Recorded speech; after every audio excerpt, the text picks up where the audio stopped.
Hello friends, welcome to another video. Today we're going to be talking about getting out of your creative rut. And as I was thinking about this topic, a couple of things struck me. And the first thing that struck me is that we need to ask some questions. If we're going to answer this topic fully, if we're going to address it well, then we need to answer some questions first.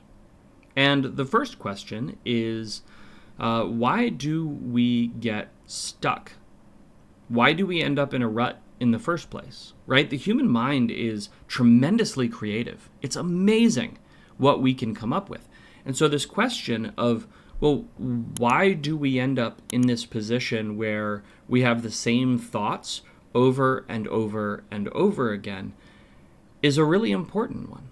Understanding the cause of the problem is the best way to understand the solution to the problem, right?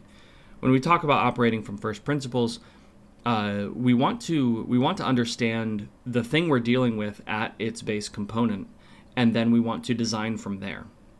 And so the question of why do we get stuck in the rut in the first place is just tremendously important. So a lot of research has been done about this, which is convenient because it means we don't have to spend a tremendous amount of time trying to understand this. At the end of the day, the reason we get stuck in creative ruts is because it's easy. Our brains are optimized to make decisions as easily as possible, to avoid things that are difficult, and to make the same decisions over and over and over again to essentially automate our life. And the reason is so that we can advance. As weird as that sounds, creativity is sometimes a liability when it comes to advancement, right?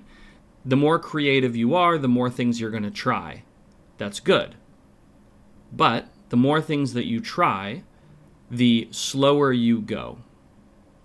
That's bad. And so understanding that doing one thing that works over and over and over again very efficiently is sort of how your brain is designed to operate, helps us understand why we get into this rut in the first place, right? Why we end up in a creative rut where we can't seem to come up with good ideas, or when we try to do something interesting, it just ends up being exactly the same as the last thing we did, right?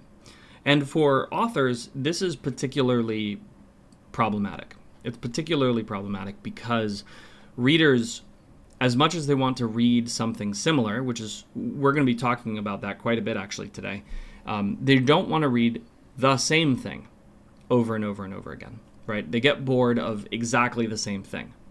Now, that doesn't mean they don't want consistency.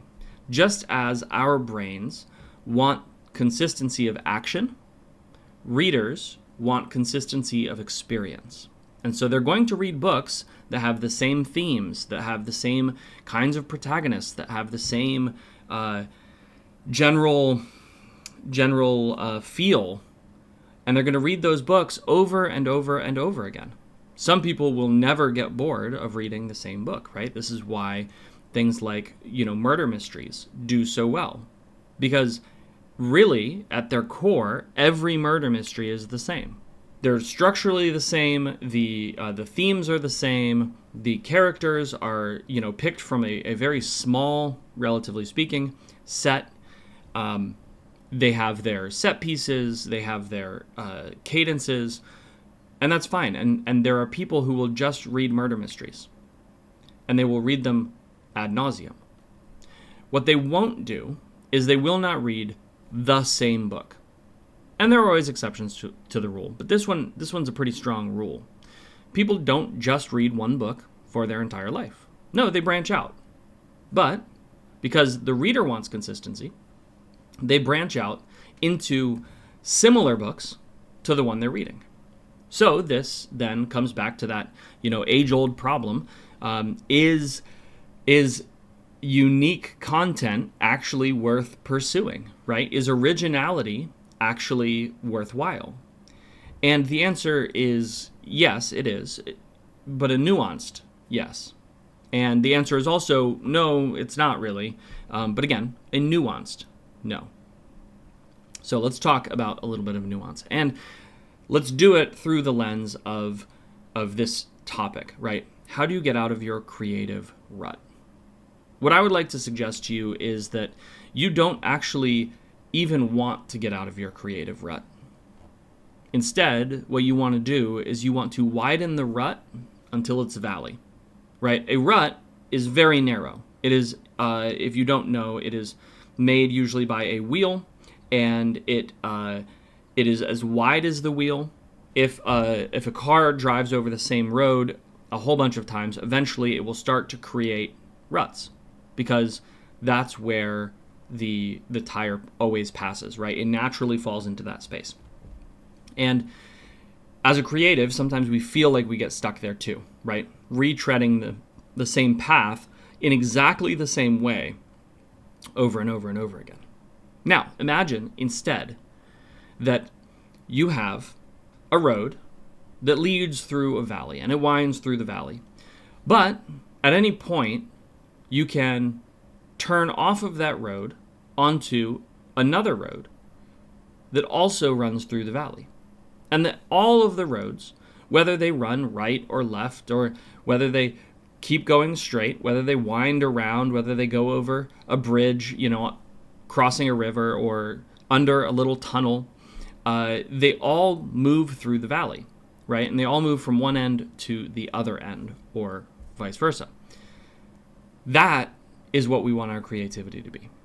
We want our creativity to have the freedom to change direction. We want our creativity to have the freedom to observe new places, a new river or a new tunnel.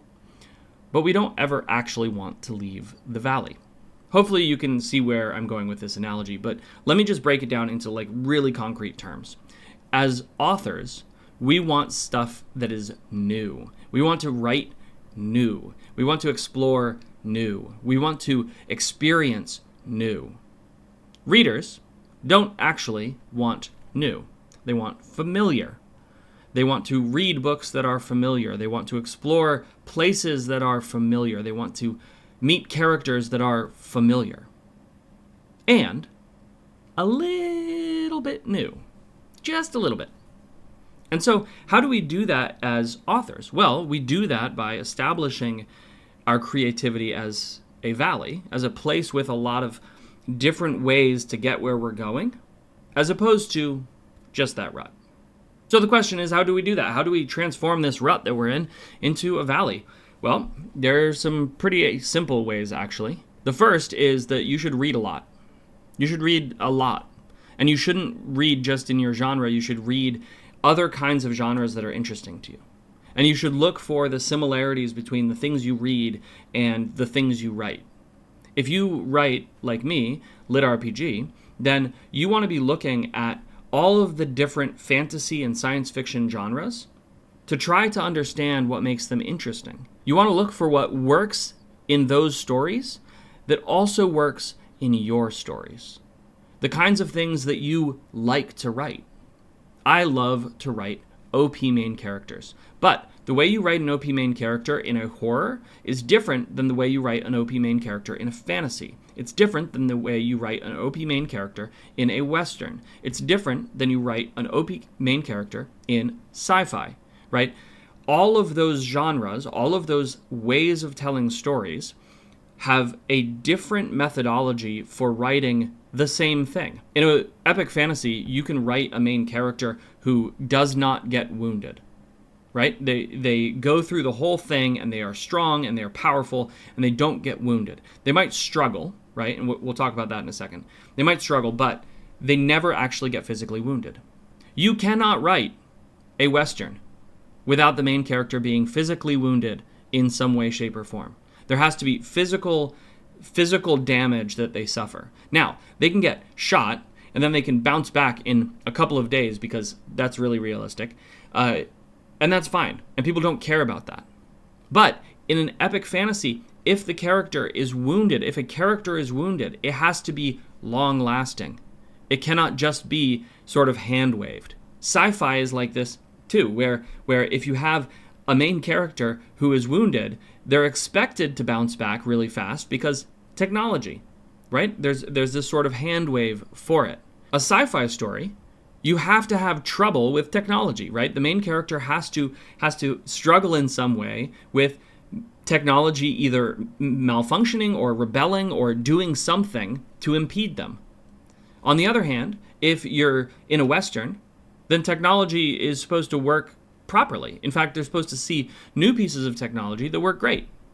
And so all of these different stories deal with different things differently. And so when we read in a lot of different genres, and I've just named some of my favorites, obviously there are tons of other genres out there that you can do this with. As we read all of these different genres, we can start to identify the things we like and the places where there's crossover. So why is this important? When you are in a creative rut, if you are writing and you feel like, man, I'm just writing the same things, my ideas are stale, they're boring, they're not working, one of the most effective things you can do is you can borrow from other genres to add something that is slightly different and yet familiar. And so I can, as I'm writing a fantasy lit RPG, add some Western themes into it. One of the things that I think made Battle Mage Farmer so interesting was that it had the Dusty Stranger comes to town vibe at the beginning of the story. That is not how fantasy stories typically start. It is a very Western concept. And the only way that I could ever achieve that and create that little interesting hook that's like, oh, this is familiar because it's a fantasy world, right? He's talking about battle mages, and he's talking about, city or nations at war, right? These are very fantasy things. But the vibe of this is a little bit different. It's familiar enough that I understand that I'm in a fantasy world, but it feels a little bit new, right? And I can do that because I've borrowed from a different genre that still has some of those same core elements that I know my audience is going to love. You can do this with any number of genres. It's all about understanding those genres well enough that you can pick things that line up, right? And you can pick things that line up and are familiar, and so they satisfy both genres, and then there are slight differences, and you can pick which one depending on what you normally do, right? You pick the alternate one. So in a typical fantasy, when somebody comes into town, they're new, they're coming into town, it's typically going to be an adventurer or somebody who's a noble, and they're going to come in, on a carriage, and there will be somebody else with them, or they will understand something about how the system works. They're there to accomplish a specific task, but they're not the mysterious stranger. They're known, and they know. They're operating inside of a system that exists and has existed and that they understand. When the Dusty Stranger comes into town, the stranger is stepping into a world that is familiar and unfamiliar, right? And the people in the town have a particular way of looking at the stranger to say, ooh, you're not from around here, are you? And that slight difference of, does the character know and already interact with the social system, or is there separation, completely shifts the vibe that the book has, right? It completely shifts the reader experience. But that core piece of, here is a person starting at the bottom who's moving into a new town or territory to try to establish themselves, that's essentially the same whether you're in fantasy or in Westerns. Hopefully that was clear and you understood what I was trying to say. If you don't and you need clarification, definitely let me know down in the comments, and I'll do my best to answer those questions. But with all of this, I think there's something that's really important in understanding how to shift our creative rut into an entire valley that we can explore without losing our audience. And that is that we have to understand our core when we write. Your readers read your books for a reason. And understanding that reason, understanding what it is about your books that draws people back, is going to allow you to do this freely, right? It's going to allow you to stay true to yourself and to your own writing without the danger of accidentally leaving your valley. Because the reality is that you could just write whatever books you want, right? You could be like, hey, today I'm going to write a fantasy book. Tomorrow I'm going to write a sci-fi book. The next day I'm going to write cozy mystery. The next day I'm going to write, grimdark horror. The next day I'm going to write a memoir, right? You could just write whatever you want. But you're not going to find the same audience all the way across the board. Like, it's just, you're just not going to find the same audience following you to all of those different places. Some people might follow you to some places, right? Some people might be like, hey, I like fantasy, I like sci-fi, those are close enough. But they're not going to follow you everywhere. Unless you understand exactly why they read your books, and you can deliver that same thing in all of your stories. And if you can do that, if you can deliver the same reader experience with a little bit of shift, with a little bit of newness, right? Enough to keep attention and enough to make it interesting, then you're going to find that your readers will literally follow you everywhere. They will just read your books forever because you are delivering the thing that they want to read. Writing and reading are two sides of one activity, right? Being an author and creating books is like half of the game.